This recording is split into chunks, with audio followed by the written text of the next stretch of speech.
विचार पुष्प। आप अपना घर खुद अपना मंदिर बना सकते हैं। आजकल कई लोग कलयुग कलयुग कहकर चिल्लाते हैं और मनमाने ढंग से आचरण करते हैं, व्यवहार करते हैं। अक्सर ऐसे व्यवहार से हमारा बहुत भयानक नुकसान होता है और हम कहते फिरते हैं वक्त ही ऐसा आ गया है। छोटे मोटे चोरों, ठगों और धोखेबाजों का दौर आ गया है। लेकिन हम कहाँ गलती कर रहे हैं, यही हमें समझ नहीं आता। इसलिए हम भटकते जाते हैं। हम थोड़ा सा भी यह विचार नहीं करते कि हमारा नुकसान किस वजह से हुआ है, हमारी प्रगति क्यों रुकी हुई है, हमारे हिस्से में क्यों दुख और संकट आए हैं। इसका विचार हम कभी नहीं करते। इसलिए मौजूदा समय पर सारा ठीकरा फोड़कर हम अलग हो जाते हैं।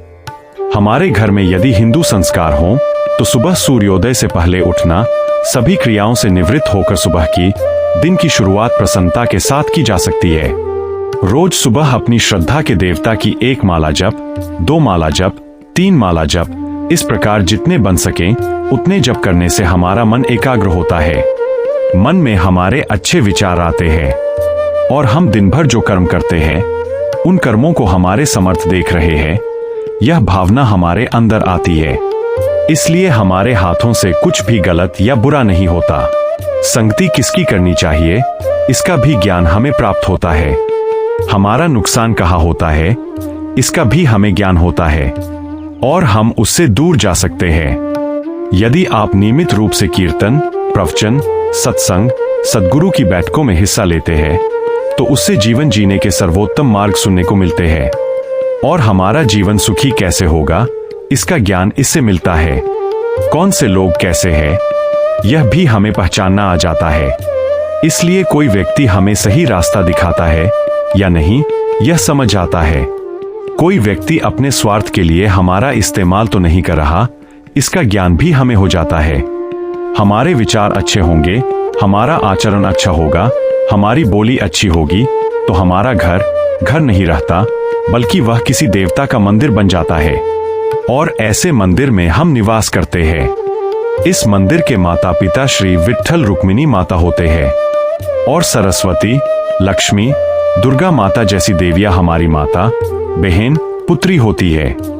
और ऐसे घरों में जो भोजन तैयार किया जाता है वह साधारण अन्न नहीं बल्कि समर्थ का महाप्रसाद होता है।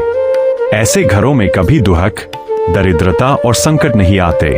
यदि संकट आ भी जाए तो उसका सामना करने की शक्ति हमारे अंदर आ जाती है।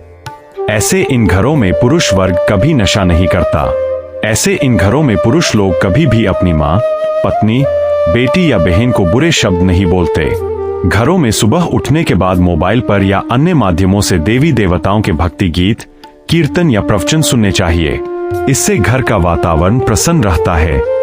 घर में गुरुचरित्र, शिवलीलामृत, नवनाथ पारायण, दासबोध, रामायण, महाभारत, ज्ञानेश्वरी, तुकाराम गाथा जैसे अनेक ग्रंथों का पारायण होता हो और उसके साथ घर के छोटे बड़े लोग अखंड नाम स्मरण करते हों तो वह घर नहीं बल्कि मंदिर बन जाता है।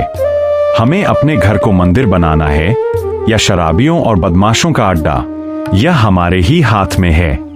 दूसरा व्यक्ति हमें अच्छा कहे इसलिए अच्छे मत बनिए। साधु संतों और भगवान को हम अच्छे लगें इसलिए हमें अच्छा बनना चाहिए। दया, क्षमा, शांति, वही होती है ईश्वर की बस्ती।